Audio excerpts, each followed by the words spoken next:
This week, leaders from the 5-member group of nations known as the BRICS group, Brazil, Russia, India, China, and South Africa, discuss expanding that group with ambitions of becoming a geopolitical alternative to the Western-led construct. This was Russia's President Vladimir Putin opening the session of business leaders Tuesday. I would like to mention that regular meetings, business meetings like this, business fora like this, and the work of the BRICS Business Council that unites leading entrepreneurs and heads of the largest companies of the BRICS group plays an important practical role in promoting mutual trade and investment, deepening cooperation, relations, and expansion of the direct dialogue between the business circles and communities. And in practice, it helps to expedite the social and economic growth of our states and achievement of sustainable development goals. For more on that, we go to Moscow to speak with journalist Dmitry Babich. We spoke with him via Skype from Moscow on Tuesday. Dmitry, welcome. Help us get a handle on what's going to happen this week. And particularly, give us an idea of the way this whole thing looks from Moscow. Well, for me, the biggest shock was not the reaction in Moscow, because in Moscow, okay, of course it is positive, because the West imposed so many absurd sanctions against Russia, on Russia, that of course people are happy about any way that could kind of show themselves that we are not isolated. In fact, the world is much bigger than just the United States and the European Union or the stupid Canada. I'm sorry, we are inside a free space here, so I can call that country what it is under Trudeau. And the world is much bigger. So in Russia, all reactions are very predictable, What was a surprise for me was that they stopped insulting BRICS in the United States. I mean, read the New York Times article on the day of BRICS opening. Not a single insult. I was shocked, they didn't even use the words strongman or dictator, their usual stuff. And they wrote some serious things, the same thing in France. Le Figaro wrote that, somehow 31% of the world's growth is on BRICS, it's due to BRICS. Only 25% is due to the G7. Right. My world is falling apart. They haven't been writing about that for dozens of years, for decades. And now suddenly they discovered, oh yes, China is growing, India is growing, Brazil is growing, Russia is growing. Okay, Russia is the last one. They hate to admit it, but Russia is growing, believe me. So that was the biggest surprise. And as for the comments, I think that the best comment came from my friend Timofey Bordachev. He was for many years on Valdai Club.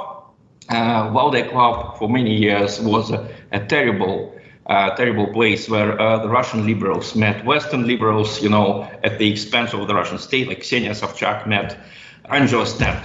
She said that Putin did not protest against NATO's expansion in 2004. So we were surprised when Putin rebuffed the Ukrainians by taking back Crimea, and then in 2022. I can tell you, I saw with my own eyes at least 5 times how people approached Angela Stent during Valdai Club discussions, and how they told her that Russia was unhappy about NATO's expansion, that Russia was unhappy about Baltic countries joining NATO. And then she gives an interview to Der Spiegel magazine and she says, oh no, Putin never raised that issue. They never raised that issue with us.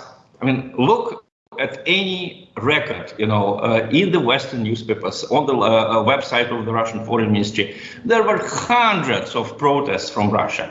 Hundreds of thousands, actually, of warnings, that don't do that, But she pretends not to remember it all. So anyway, Timofey Bordachev, who was on that Valdai discussion club, which is now much better, and who wrote an article for the Profile magazine in Russia, in which he argued, I think he made a very good point.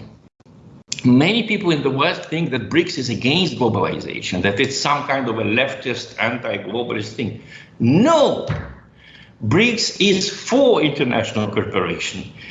Actually, BRICS wants to save the international division of labor. That's right. Which is basically good for Russia, good for China, good for the West. It was a huge achievement that back in the 19th century, people stopped to starve in England because they started getting wheat from Canada, corn from the United States, beef from New Zealand.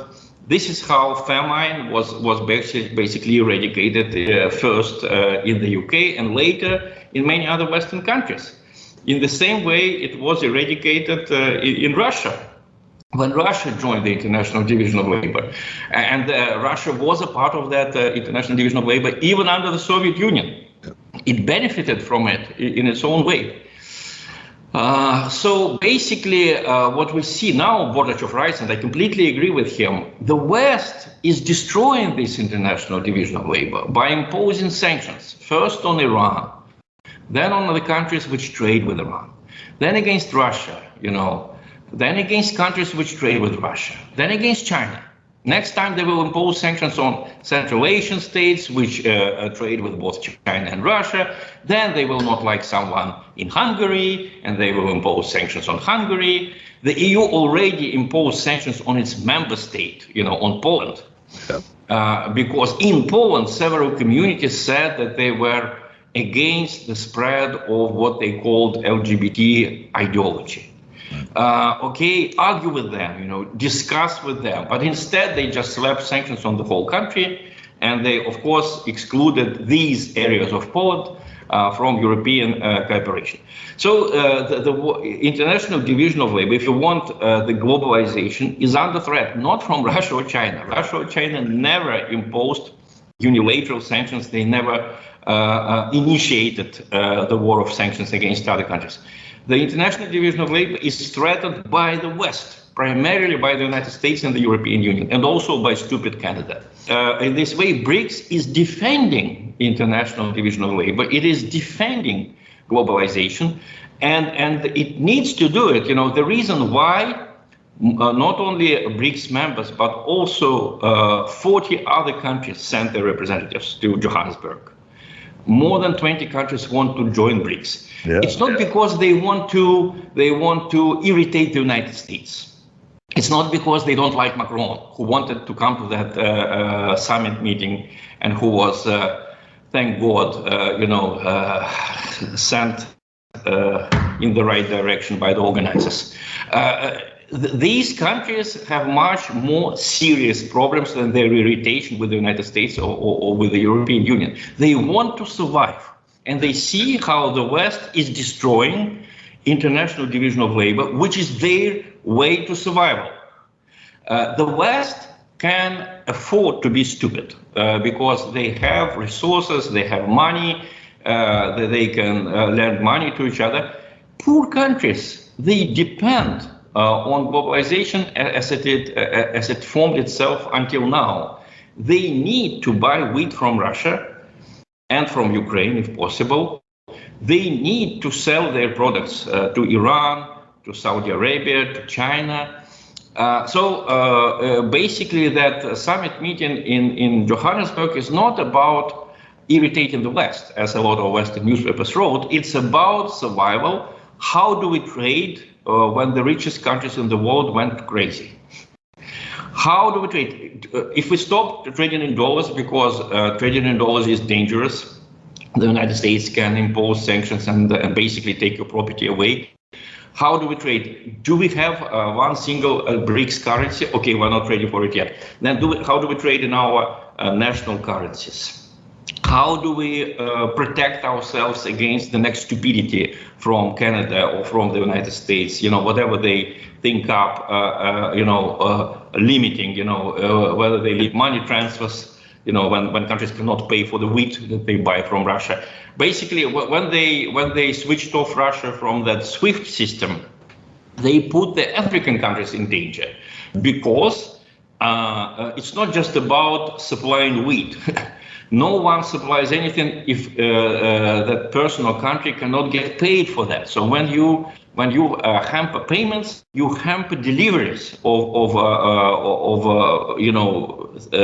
things that people need to survive. So I think it's a very serious summit meeting. And this is why the Western media, even the idiotic New York Times, changed their tone in reporting about BRICS. I make this experiment, read their articles about BRICS from 1 year ago, 2 years ago. You will see lots of smirks, irony, sarcasm. Now read them now, and you will see how suddenly they saw that the world is actually poor. There are many badly clothed people, that are many undernourished people there, and they don't like us. They think that they're undernourished because of us. Yes, because of our stupid sanctions. So, if the New York Times finally matured enough to make that discovery, good for them. Let them make that discovery. All right, Dmitry, thank you very much. I appreciate your time.